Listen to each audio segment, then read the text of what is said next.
ढूंढ के निकालेंगे, चुन चुन के निकालेंगे।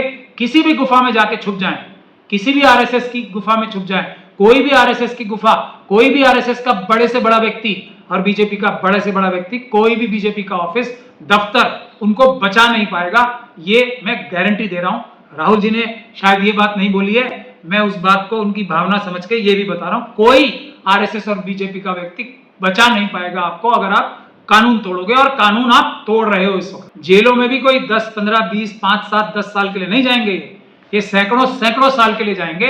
इसीलिए बीएलओ, मैं तो नाम लेके बोल रहा हूं, जितने बीएलओ हैं, जितने ईआरओ हैं, जितने चुनाव के अंदर काम करने वाले अधिकारी हैं, इस बात को समझ लें, इतना सा भी कानून तोड़ेंगे तो राहुल जी ने जो कह दिया ना, हम तो कह रहे हैं बहुत दिन से, और राहुल जी अगर कल को सरकार आ जाएगी तब तो ये चुटकी बजाते काम होगा। और जब तक ये सरकार नहीं भी आ रही, आप लोग जेल जाने के लिए तैयार रहो। किसी दिन भी ऑर्डर आ जाएगा।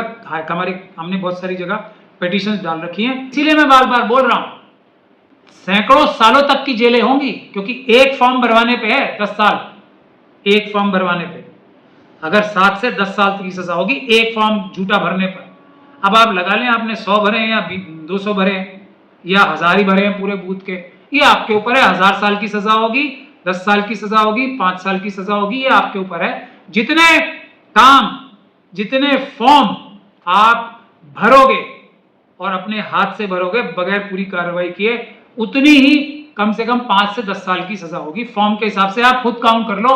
राहुल जी ने शायद इतनी कानूनी बात खुल के नहीं बताई है, मैं बता रहा हूं, आप लोगों को काउंट कर लो। और हाँ, अगर आप देखिए, अगर आप ईमानदारी से काम करोगे फिर राहुल जी की तो बात आपके लिए है ही नहीं। कर्नाटक की जो बात कर रहे हैं राहुल गांधी जी, मुझे पूरा भरोसा है कि वो बहुत ही कोई मजबूत कानूनी कार्रवाई करके, मेरे ख्याल से तो अगर कर्नाटक की पुलिस ही ईमानदारी से काम करेगी तो ज्ञानेश कुमार जी और उनके पहले राजीव कुमार जी दोनों ही जेल चले जाएंगे, अगर कर्नाटक पुलिस ईमानदारी से केस दर्ज करके काम करना शुरू। सर, संसद में बिहार पुनरीक्षण पर विपक्ष का हंगामा जारी है। चुनाव आयोग ने बताया है कि संदिग्ध मतदाता जैसे कोई छेड़नी नहीं है। आयोग ने यह भी कहा है कि आधार को वोटर कार्ड से जोड़ने का काम अभी शुरू नहीं हुआ है। आरपी अधिनियम से संशोधन के बाद आधार नंबर एकत्र करने का कार्यक्रम शुरू किया गया था, इस पर आपकी क्या प्रक्रिया? देखिए, मेरी तो एक ही प्रक्रिया है। आप लोग भले ही चुनाव आयोग को चुनाव आयोग बोलते रहें, लेकिन चुनाव आयोग तब चुनाव आयोग होता है जब वो बाबा साहब डॉक्टर भीमराव अम्बेडकर की जो शपथ लेते हैं ना कि मैं अपने जो पद के हिसाब से एकदम संविधान के अनुरूप कार्य करूंगा, संविधान से बाहर नहीं जाऊंगा, बिना राग और द्वेष के, बिना पक्षपात के कार्य करूंगा। चुनाव आयोग ज्ञानेश कुमार जी तब बनेंगे। अभी तो सिर्फ ज्ञानेश कुमार जी हैं जो मुख्य चुनाव आयोग के पद के ऊपर बैठे हुए हैं एक तरीके से, और इनके बैठने की प्रक्रिया भी अभी सुप्रीम कोर्ट में उसका केस लंबित है। ये उनकी स्थिति है। अब धनखड़ साहब का अभी एग्जाम्पल सारी दुनिया ने देखा ही है, तो ज्ञानेश कुमार जी से आप क्या उम्मीद करते हैं? वो अगर वो नहीं करेंगे जो मोदी जी को पसंद हो, तो वो अपने पद पर ही नहीं रह पाएंगे, बल्कि पद पर रहने की बात तो छोड़ दीजिए, उनका मतलब एकदम गायब हो जाएंगे, वो सीन से ही गायब हो जाएंगे जैसे धनखड़ साहब गायब हो गए। अब कितने दिन बाद तो उनकी एक फोटो की झलक आज हमें नजर आई है प्रेस में। तो क्या ज्ञानेश कुमार जी ये खतरा मोल लेंगे? नहीं लेंगे, क्योंकि वो सच्चे देशभक्त नहीं है। वो सिर्फ अपने पद का फायदा उठाने के लिए, मोदी जी की चाटुकारिता और आज्ञाकारिता करने के लिए ही अपने पद पर विराजमान है। इसलिए वो चुनाव आयोग है ही नहीं। उनसे कोई भी ये उम्मीद करना कि वो कोई भी ऐसा काम करेंगे जिससे मोदी जी, अमित शाह जी, आरएसएस और बीजेपी इतनी सी भी नाराज हो जाए उनसे, और कोई भी ऐसा काम करेंगे जिसमें आरएसएस और बीजेपी को जिताने के लिए उनकी पूरी शक्ति ना झोंक दें, वो ऐसा हो ही नहीं सकता। दिलचस्प मामला यह है कि समाजवादी पार्टी के सांसद रामजी लाल सुमन ने सवाल पूछा था कि क्या संदिग्ध मतदाताओं ने पिछले लोकसभा चुनाव में वोट डाला था। इस सवाल के जवाब में राज्यसभा में कानून और न्याय राज्य मंत्री अर्जुन राम मेघवाल ने कहा है कि भारत के चुनाव आयोग ने बताया है कि जनप्रतिनिधित्व अधिनियम 1951 के अनुसार संदिग्ध मतदाताओं की कोई छेड़नी नहीं है। यानी जैसे ही मामला लोकसभा से जोड़ा गया, संदिग्ध मतदाता की छेड़नी से इनकार किया गया है। आप इसे कैसे देखते हैं सर? मैं तो देखिए सीधी सीधी बात करने वाला हूं और सीधी सीधी बात करता हूं और तथ्यों के आधार पर बात करता हूं। यदि कोई संदिग्ध मतदाता होता ही नहीं है, तो जो वोटर लिस्ट है जिससे अभी लोकसभा में चुनाव में 1 साल पहले ही करीब वोट डले थे। तो वो सब मतदाता थे ना, संदिग्ध तो नहीं थे, पूरे मतदाता थे, पूरे भारतीय नागरिक थे। तो ये सारी एक्सरसाइज हम क्या बोल रहे हैं, एसआईआर पूरी तरीके से गैर कानूनी और संविधान, कानून, लोकतंत्र, न्याय, ईमानदारी के खिलाफ है। यही बात तो हम कह रहे हैं। और दूसरी बात रही आपके पिछले सवाल की, आधार कार्ड। आधार कार्ड को वोट से जोड़ना, हम लोग उसकी मुखालफत कर रहे हैं। क्यों? क्योंकि उससे एक एक व्यक्ति को ये आइडेंटिफाई कर लेंगे, इस व्यक्ति की ये पसंद है, इस जगह इसका बैंक अकाउंट है, इस जगह, क्योंकि चुनाव आयोग नहीं है ना, जब तक ज्ञानेश कुमार जी या कोई भी भ्रष्ट अधिकारी वहां बैठा है। तो हम लोग मना क्यों करते थे और सरकार क्यों कहती थी?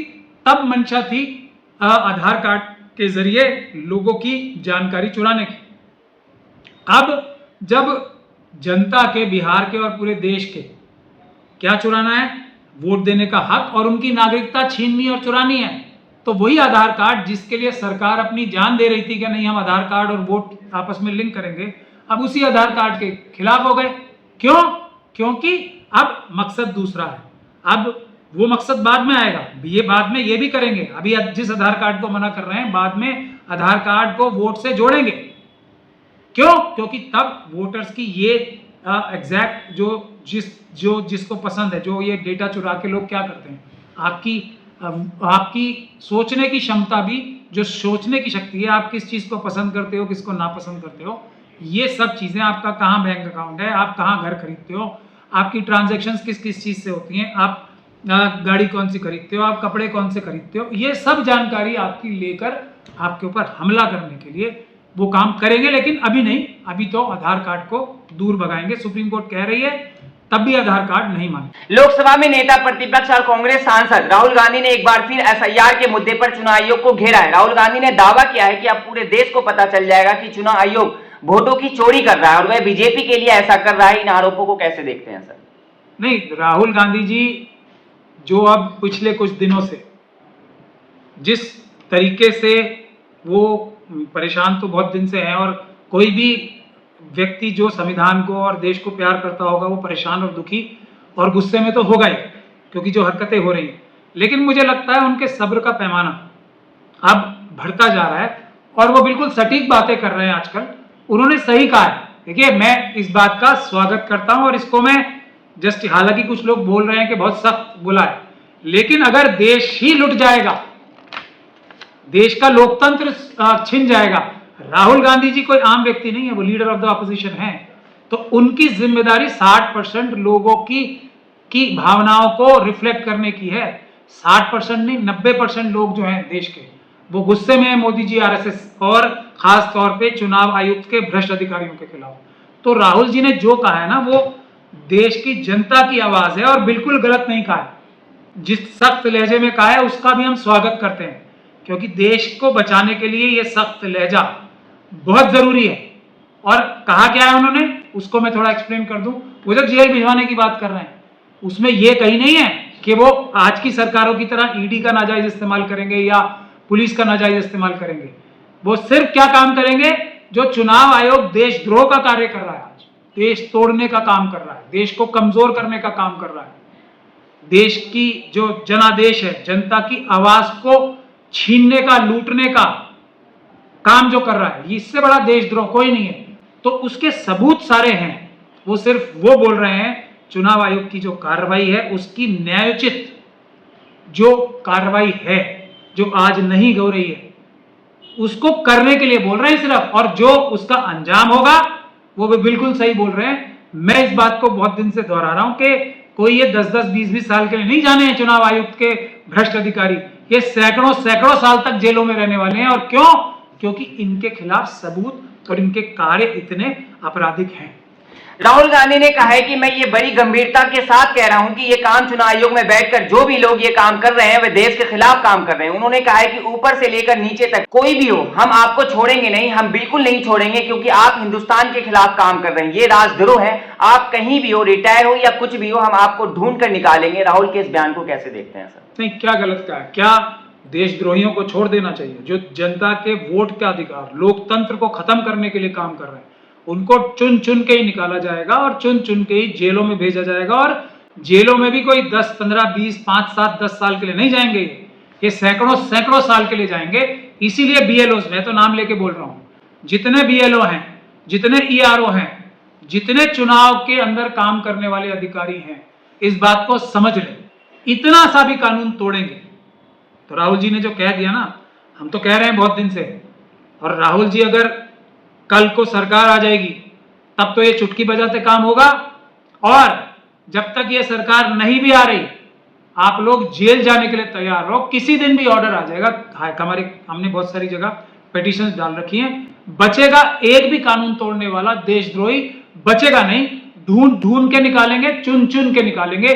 किसी भी गुफा में जाके छुप जाएं, किसी भी आरएसएस की गुफा में छुप जाएं, कोई भी आरएसएस की गुफा, कोई भी आरएसएस का बड़े से बड़ा व्यक्ति और बीजेपी का बड़े से बड़ा व्यक्ति, कोई भी बीजेपी का ऑफिस, दफ्तर उनको बचा नहीं पाएगा, ये मैं गारंटी दे रहा हूं। राहुल जी ने शायद ये बात नहीं बोली है, मैं उस बात को उनकी भावना समझ के ये भी बता रहा हूं, कोई आरएसएस और बीजेपी का व्यक्ति बचा नहीं पाएगा आपको, अगर आप कानून तोड़ोगे, और कानून आप तोड़ रहे हो इस वक्त। राहुल गांधी के इस बयान पर अब चुनाव आयोग की प्रतिक्रिया सामने आई है। चुनाव आयोग ने कहा है कि आयोग इस तरह के गैर जिम्मेदाराना बयानों को नजरअंदाज करेगी। वहीं आयोग ने अपने कर्मचारियों को इस तरह के निर्धारण आरोप पर ध्यान न देकर अपना काम ईमानदारी से करते रहने का नसीहत दी है। चुनाव आयोग के इस बयान पर आपकी क्या टिप्पणी है? जो भी चुनाव का अधिकारी, जो भी ऊपर या नीचे, जमीन पे या ज्ञानेश कुमार जी खुद, अगर ईमानदारी से काम करेंगे तो ये राहुल जी की स्टेटमेंट उनके लिए है ही नहीं ना। स्टेटमेंट किसके लिए है? जो ईमानदारी से काम नहीं कर रहे। एसआईआर जो भरवाने जा रहे हैं और वो भरवा रहे हैं, वो अपने आप में ही एक अपराध है। दूसरा, जो एसआईआर के डॉक्यूमेंट्स लिए बगैर खुद साइन कर रहे हैं, वो इतना बड़ा अपराध है। इसीलिए मैं बार बार बोल रहा हूं, सैकड़ों सालों तक की जेलें होंगी, क्योंकि एक फॉर्म भरवाने पे है 10 साल। एक फॉर्म भरवाने पे अगर 7 से 10 साल की सजा होगी, एक फॉर्म झूठा भरने पर। अब आप लगा लें, आपने 100 भरे हैं या 200 भरे हैं या 1000 ही भरे हैं पूरे बूथ के, ये आपके ऊपर है। 1000 साल की सजा होगी, 10 साल की सजा होगी, 5 साल की सजा होगी, ये आपके ऊपर है। जितने काम, जितने फॉर्म आप भरोगे और अपने हाथ से भरोगे बगैर पूरी कार्रवाई किए, उतनी ही कम से कम 5 से 10 साल की सजा होगी। फॉर्म के हिसाब से आप खुद काउंट कर लो। राहुल जी ने शायद इतनी कानूनी बात खुल के नहीं बताई है, मैं बता रहा हूं आप लोगों को, काउंट कर लो। और हाँ, अगर आप देखिए, अगर आप ईमानदारी से काम करोगे, फिर राहुल जी की तो बात आपके लिए है ही नहीं। अगर आपने मना ही कर दिया कि मैं एसआईआर भर ही नहीं रहा क्योंकि ये गैरकानूनी है, मैं नहीं कर सकता ये गैरकानूनी काम, मैं किसी से डॉक्यूमेंट मांग ही नहीं सकता क्योंकि ये गैरकानूनी है, फिर ये आपके लिए है ही नहीं। इसमें क्या बड़ी बात है? राहुल गांधी आरोप लगाए जा रहे हैं और चुनाव आयोग बेबुनियाद बताते हुए नजरअंदाज करने की बात कर रहा है। सवाल है कि राहुल के पास अगर कोई सबूत है तो उसे रखते क्यों नहीं है, और चुनाव आयोग को लगता है कि आरोप बेबुनियाद है तो कार्रवाई क्यों नहीं करती? सर नहीं, राहुल जी क्या सबूत रखेंगे? राहुल जी की तो कहना ही काफी है ना। क्या कह रहे हैं वो? ये मैंने बार बार इस बात को आप लोगों के ईमानदार पत्रकारों के माध्यम से समझाया है। इस देश में चुनाव आयुक्त के ऊपर शक करना ये कानूनी जिम्मेदारी है। सब ये है ना, ये कानून, ये इस बात का कानून बना है, इस तरह का हमारा चुनाव का कानून ये है कि चुनाव आयोग को शक की दृष्टि से देखा ही जाना है। चुनाव आयोग सारी चुनाव की प्रक्रियाओं में, इसको आप पढ़ लें सब किताब को, क्यों हर जगह पब्लिक को जवाब देता हुआ मिलता है, क्यों मॉक पोल कराते हैं? अगर ये हालांकि मशीनों से चुनाव कराना तो पूरी तरीके से गैर कानूनी है, क्यों फिर भी वो मॉक पोल कराते हैं? क्यों प्रदर्शन करते हैं? क्यों बार बार आके बताते हैं कि हम वीडियोग्राफी करा रहे हैं? भले ही वो दे नहीं, कानून बदल दें जब वो पकड़े जाए तो क्यों बताते हैं? क्योंकि ये प्रक्रिया कानून की, संविधान के हिसाब से, बाबा साहब के संविधान के हिसाब से बनी ही ऐसी है कि चुनाव के अधिकारियों को शक की नजर से देखा जाना चाहिए। हर क्षण उन्हें अपनी सच्चाई प्रूव करनी है, उन्हें झूठा ही समझा जाना है। तो राहुल जी को कुछ नहीं कहना, राहुल जी को सिर्फ जो बोलना है वही बोल रहे हैं वो, कि चुनाव आयोग इस बात के, चुनाव आयोग के अधिकारी इस बात को साबित करें कि वो ईमानदार है। हमें सिर्फ कहना है जनता को, ये कानून बना ही इसीलिए है।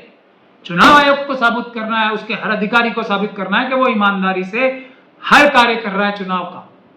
ये हमारा कानून है, कोई गलत काम नहीं कर रहे हैं। कोई सबूत नहीं देना, सबूत तो चुनाव आयोग को देने, वीडियोग्राफी चुनाव आयोग को दिखानी है। ये फॉर्म भरते हुए ईमानदारी से एक एक चीज, इसकी वीडियोग्राफी चुनाव आयोग को दिखानी है, राहुल गांधी जी को नहीं कोई सबूत देना है। और फिर भी सबूत तो ईमानदार जर्नलिस्टों ने वीडियो बना बना के पब्लिक डोमेन में डाल के दे ही दिए।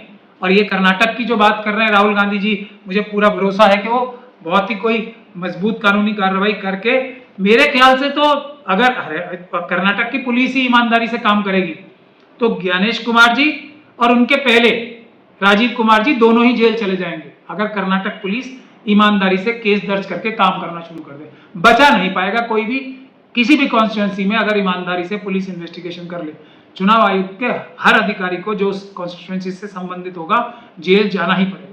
बिहार विधानसभा चुनाव के लिए भारत निर्वाचन आयोग ने मतदाता गहन पुनरीक्षण के बाद नई ड्राफ्ट वोटर लिस्ट जारी कर दी है। इसे चुनाव आयोग के वोटर सर्विस पोर्टल पर भी अपलोड कर दिया गया। आधिकारिक वेबसाइट से मतदाता ऑनलाइन भी वोटर लिस्ट में अपना नाम चेक कर सकते हैं। अगर उसमें कोई गलती है या नाम नहीं जोड़ा गया है तो उस पर शनिवार से दावा और आपत्ति दर्ज करा सकते हैं। इसे कैसे देखते हैं? दावा और आपत्ति दर्ज कराएंगे और फिर किसी काम पे लगे रहें। ये काम तो चुनाव आयोग का है। अभी मैंने आज एक और भी खबर देखी है जिसमें चुनाव आयोग एक नए काम पे लग गए हैं। क्यों? क्योंकि पकड़ी जा रही है ना बेईमानियां, पकड़ी जा रही है ना उनका ईमानदारी से काम ना करना, कि अब हम डॉक्यूमेंट्स लेने में भी लोगों की मदद करेंगे। चुनाव आयोग के लोग, अधिकारी लोगों को डॉक्यूमेंट सरकार से हासिल करने में मदद करेंगे। वाह, आ गए। क्यों? क्योंकि ये बात साफ है कि चुनाव आयोग की ताकत ही नहीं है डॉक्यूमेंट मांगने की। पहले तो डॉक्यूमेंट मांगने की कानूनी ताकत ही नहीं है। डॉक्यूमेंट तो जनता से, वोटर से, सिटीजन से, नागरिकों से मांगने की ताकत ही नहीं है। ये काम तो उन्हें खुद ही करना है ना।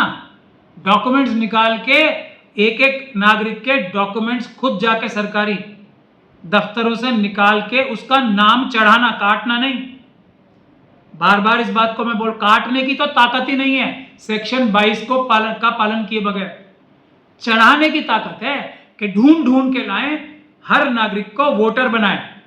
जैसे वोट डालने के लिए हजारों करोड़ रुपए खर्च करते हैं ना, कैंपेनिंग करने के लिए बड़े बड़े फिल्म स्टार और दूसरे लोगों को लाते हैं, वोट डालें वोट डालें। वोट तो जब डालेगा जब आप वोट बनाओगे, तो उतनी ही ईमानदारी, उतने ही पैसे खर्च करके आपको एक एक नागरिक को वोटर बनाना है, जिसकी भी उम्र 18 साल से ऊपर हो गई। राजीव जी ने जो 18 साल तक की एज की थी, बाबा साहब ने 21 साल तक की रखी थी। तो ये काम है, डॉक्यूमेंट तो आपको ही लाने हैं, जनता का कोई कार्य नहीं है। एक भी वोटर आपने काटा तो जेल, एक वोट काटा जेल, यही राहुल जी कह रहे हैं। ध्यान रखना सब।